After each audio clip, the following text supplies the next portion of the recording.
ამოცანის გაკეთებას უბრალოდ გავხსენით ლირა და რაღაც ბოლოს რაც იყო გაკეთებული იმას აგდებს ეს ამას შეჩეული ვარ თუ ეხლა უნდა ავიღოთ ახალი ამოცანა როგორ ფაილში შევდივართ ვიღებთ ახალს და ნახეთ ჩვენ მიჩვეულები ვიყავით რომ სივრცეც ვიხილავდით ხოლმე რა მეხუთე ამოცანას ანუ სივრცეში და მოდი ახლა ეს გავაკეთოთ ყელი ამოცანა ანუ მეორე ტიპის ეს არის სამი თავისუფლების ხარისხის მქონე, ანუ აქ მოცემულია შეუძლია x-ის მიმართულებით გადაადგილება, z-ის მიმართულებით გადაადგილება და y ღერძის მიმართ მობრუნება, ანუ uy.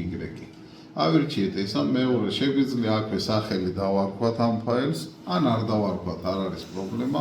მოდი არ დავარქვათ და გავუშვათ პირდაპირ.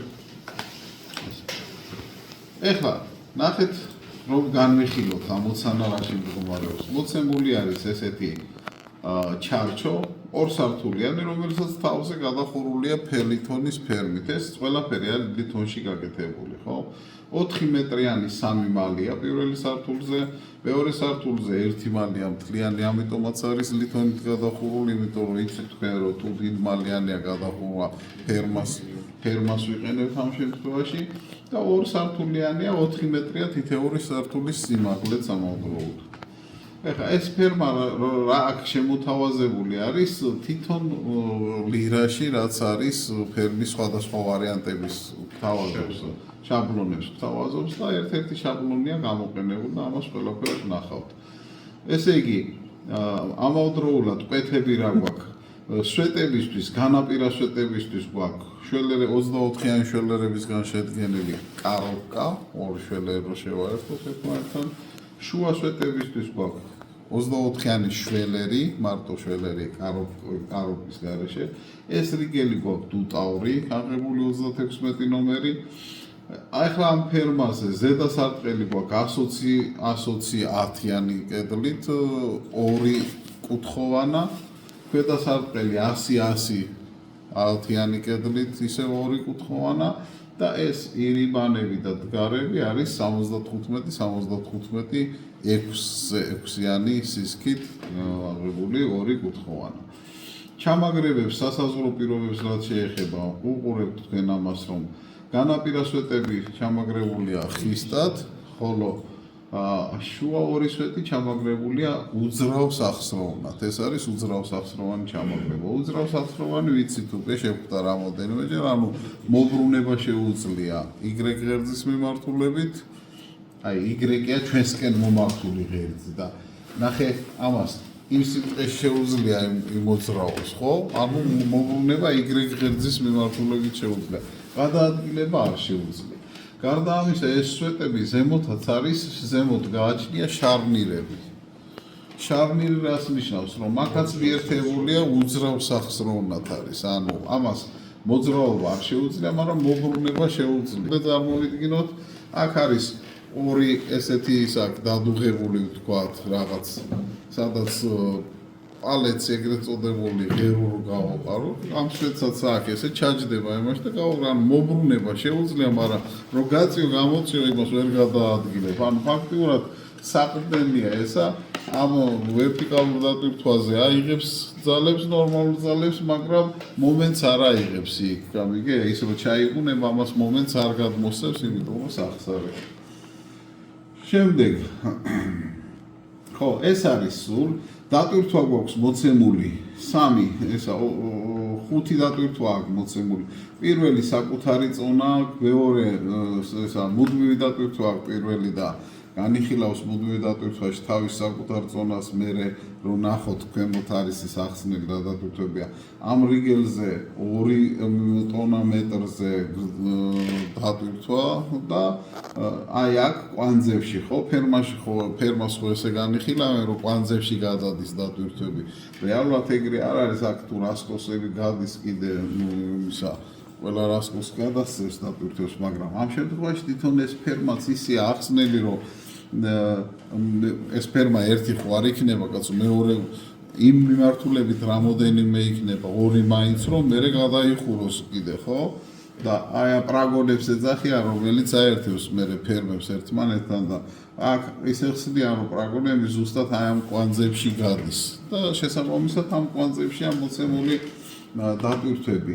ხო, განაპირა კვანძებში არის 12 ტონა შეყურსული ძალა მოცემული და შუა კვანძებში იქნება ორჯერ მეტი, ანუ 24 ტონა, ხო? ამაზეც ვისაუბრეთ რატომ, იმიტომ რომ აი ამ კვანძში მაგალითად როგორ ითვლება დატვირთვა, აი აქეთას ნახევარი წონა გადმოვიდა და აქეთას არწმენის ნახევარი წონა გადმოვიდა. ხო, ამიტომ თუ აქ 24-ია, ამას იქნება ერთი ნახევარი, აქ იმის ნახევარი იქნება, რაც იქ არის, ხო? და პირიქით, აქ თუ 12, აქ 24 იქნება შიგნითა კვანძებში. შემდეგ მეორე დატვირთვა აქვს დაღებული ხანგრძლივი დროებითი დატვირთვა, რომელიც ესე იგი ისევ 2 ტონა გრძივ მეტრზე მოცემული აი აქ ამ კოჭზე და ამ კვანძებში აქვს 2 ტონა განაპირა კვანძებში და 4 ტონა შიდა კვანძებში. მესამე არის ქარის დატვირთვა, მეოთხე აქვს ჰარმონიული დატვირთვა, ანუ რხევებით გამოწვეული და ჰარმონიული რხევების დატვირთვა აქვს რაღაცა, რომელიც აქ ამ წერტილში მოცემული და ჩვენ ეს ამოვაგდეთ და თქვენც თუ შეგხვდებათ გამოცდაზე. თქვენც ამოვაგდებთ, იმიტომ თანადგარის დატვირთვა და ეს ცოტა ისეთი რთული არა და უფრო ვთქვათ შრომატევად დასამოდელრებელია და გასაგებადაც არ არის მარტივი თქვენთვის და ამიტომ არც შეგხვდებათ და თუ შეგხვდებათ ბოლო ნახავთ ასეთ დატვირთვას რა როგორ გადავლებთ თვალს და გაიხსენებთ. იმიტომ რომ მარტო ამას უნდა მოვანდუმოთ მთელი ლექცია. და მეხუთე დატვირთვა ეს აქვს სეისმური დატვირთვა. ჩვენ მეოთხე ამოვაგდეთ, ანუ მეხუთე სეისმური გადმოვა მეოთხეთ ჩვენთან, ხო? ეხლა დავიწყოთ უკვე აგება ამისა, როგორ ვაგებთ? ვიყენებთ ჩარჩოს გენერირებას. ხო, ნახეთ. გამოვიტანეთ პირდაპირ პირველი ეს არის ჩარჩოს გენერირება, ესენი ვიცით უკვე რა რას წარმოადგენს და როგორ ავაგოთ, ანუ 4 მეტრი არის კალკულის არ მუშაობს.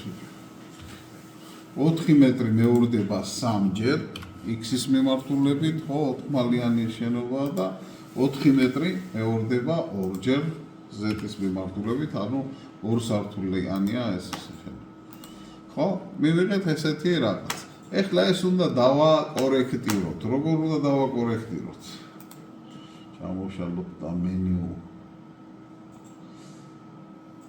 პანელი ინსტრუმენტების პანელი სადღაც. ხო, როგორ დავამოდელიროთ? მოვნიშნოთ ეს კვანძების ეს ორი კვანძი და წავშალოთ, ანუ ეს სვეტები აღარ გრძელდება რეალურად, ხო? და ეხლა აქ უნდა დავადგათ ფერმა ჩვენ. როგორც ჩარჩოს გენერირება გვქონდა, ასე გვაქვს ფერმის გენერირებაც. როგორი ტიპის არის? პირველი ტიპის არის ჩვენი ფერმა და არის ამ ტიპის. მივუთითოთ მალი რამდენია 12 მეტრა, იმიტომ რომ 3x4 ავიღეთ, ხო? 12 მეტრა მალი. კაეფში იწერება, კაეფი უდრის ელი გაყოფილი ხაზსეო და კაეფი აიღეთ ან 6 ან 7 ასეთი ფერმიდან გამომდინარე. ანუ თუ კაეფს ავიღებთ 6, მაშინ ფერმის სიმაღლე გამოგვივა 2 მეტრი, ხო? ხო, გარდა ამისა, სად მივაბათ ეს ფერმა? ნახე, ვიღაცებს ეშლებოდათ და კვანძის მონიშნას იღებდნენ და აი აქ უთითებდნენ ამ კვანძს. როცა ვიღაცა, როცა აი ნახეთ კურსორს როგორი ფორმა აქვს, ხედავთ? პირდაპირ მივაქვს და მოუნიშნავთ იმ წერტილს, აი აქ არის ეს, ამ წერტილით ებმება ყვითელი წერტილით მონიშნულია ესე, ხო? ანუ შესაბამის ხარე უნდა მოუნიშნოთ, შესაბამის ეს ყვითელი წერტილი სადაც უნდა მოვხდეს, ის კვანძი უნდა მოუნიშნოთ და მივცეთ ალამი. ხო? რა შეგვიშალა? ა? ისა 6 უნდა დავეწერა მართალია. ხო, ავაგეთ ეს ფერმაც. შემდეგი ეტაპი რა გვაქვს? მოდი ახლა ჩვენ ამას, ბარემ მივცეთ სასაზღვრო პირობები, ანუ ჩამაგრებები. ამისათვის მოვნიშნოთ განაპირა კვანძები. შევიდეთ ჩამაგრებებში x-ი, z-ი და y-ი მოვნიშნოთ, იმიტომ რომ ნახე, ეს თავისუფლების ხარისხი აქვს. დანარჩენი y-ი, ux და uz-ი ისედაც შეზღუდული აქვს ავტომატურად, ჩვენ რადგანაც მეორე ტიპის ამოცანა ავირჩიეთ თავიდანვე. მივცეთ დამატება და დაემატა ერთი ესეთი კვანძი, ესა ჩამაგრება ესეთი ტიპი. ეხლა მოვნიშნოთ შუა კვანძები და აქ ავუშვათ y-ი, ანუ მივცეთ თავისუფლება y ღერძის მიმართულების მობრუნებისა და დავუმატოთ ეს. ეხლა შემდეგი ეტაპი რა არის, რომ აქ გვაქვს ზემოთ შარნირები, ანუ სახსრები აქაც, ხო? ეს ჩამაგრებით არ კეთდება, აი ამით სვიაზებით არ კეთდება. ამისათვის ნახეთ, უნდა მოვნიშნოთ თვითონ ეს ღეროები, ერთი ღერო, მეორე ღერო მოვნიშნეთ და აქ არის შარნირი, ხედავთ? ნუ კვანძი არის გამოტანილი ხაზია, რომ მეტად შარნირს დაგიწერთ და ნახეთ შარნირს აქვს ორი მხარე, ხო? ამ ღეროს აქვს ორი მხარე, ქვედა და ზედა. შესაბამისად, პირველი კვანძი და პირველი კვანძი ქვედა, მეორე კვანძი ზედა. ჩვენ რომელ კვანძში გვინდა შარნირი რო გქონდეს? ზედაში, ანუ მეორე კვანძში, ხო? ამიტომ აი აქ გადავალთ მეორე კვანძში და რომელი მიმართულებით გვინდა? y-ის მიმართულებით რო გქონდეს ეს კვანძი. და დავწერთ და ახაც ჩახაზავს შესაბამისად ჩახატავს იმას. ნუ შეგვიძლია ცოტა გავუდიდოთ ესა რომ გამოჩნდეს უფრო, ხო? რომ ეს შარნირულად არის, სახსრულად არის მიერთებული. ესიც ჩავხუროთ. შემდეგი ეტაპი მეგობრებო არის ბარემ უნდა ავაგოთ ესა რა ქვია შევქნათ ციხისტეები და მივანიჭოთ, იმიტომ რომ თუ გახსოვთ თქვენ იყო შემთხვევა როცა დატვირთვებს ვაძლევდით ხოლმე პირველი და მერე ციხისტეებს. ეს ის შემთხვევა იყო როცა საკუთარ წონას არ ვითვალისწინებდით, მაგრამ აქ საკუთარი წონა რომ გავითვალისწინოთ დატვირთვებში, იმისთვის უნდა ავდგეთ და უნდა ციხისტეები უნდა გქონდეს, ისე საკუთარ წონას ვერ შევქმნით, ხო? გარდა ამისა, ნახეთ, აი თქვენ რომ განიხილავთ ამოცანას, ვინც მით გაყვება, აქ რა თეორიაც არის მოცემული, იქ გეუბნებიან რომ კვანძებიო არისო გადანომრეთ კვანძებიო, ხო? ჩვენც რომ გადავნომროთ ეს კვანძები, საიდან ხდება კვანძების გადანომრვა? ნახე, სინამდვილეში 1, 2, 3, 4 ესე იქნება გადანომრული და ესეც უნდა იყოს.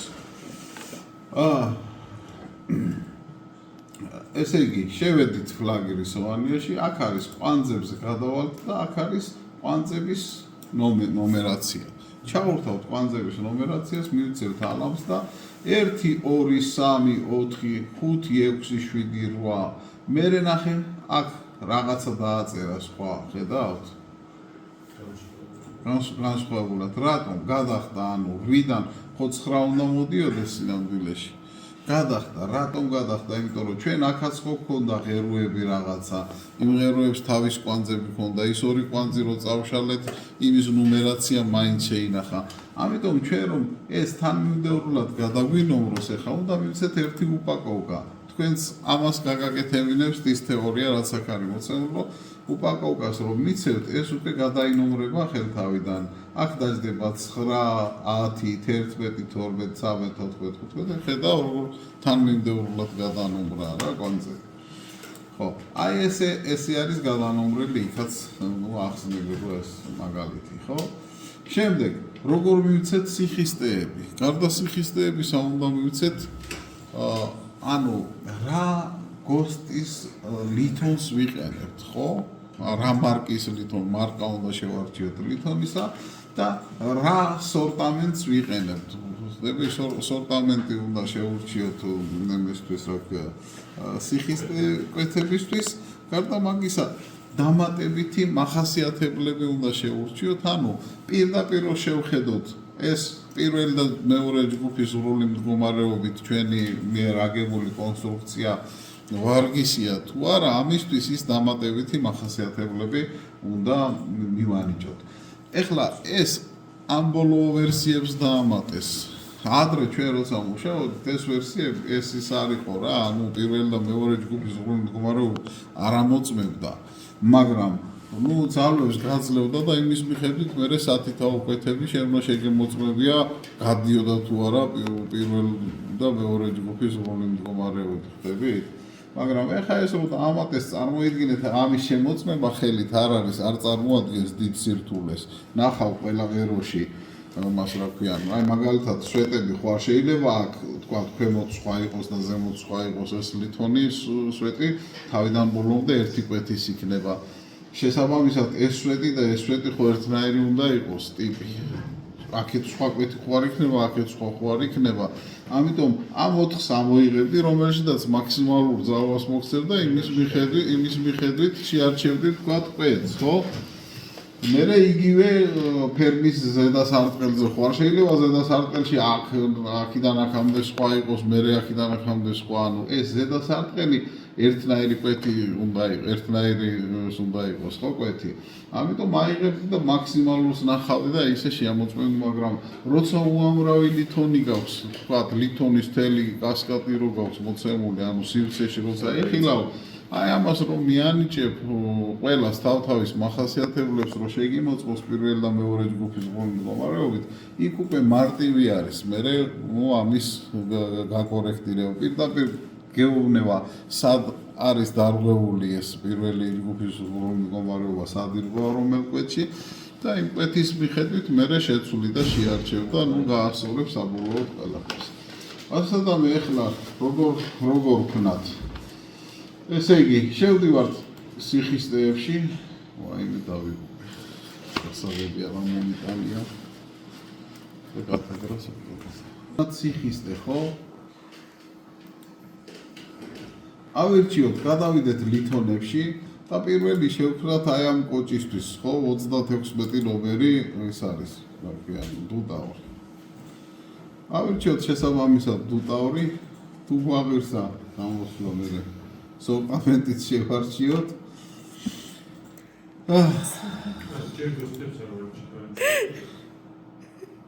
არა, ჯერ სორტამენტით შევარჩიოთ.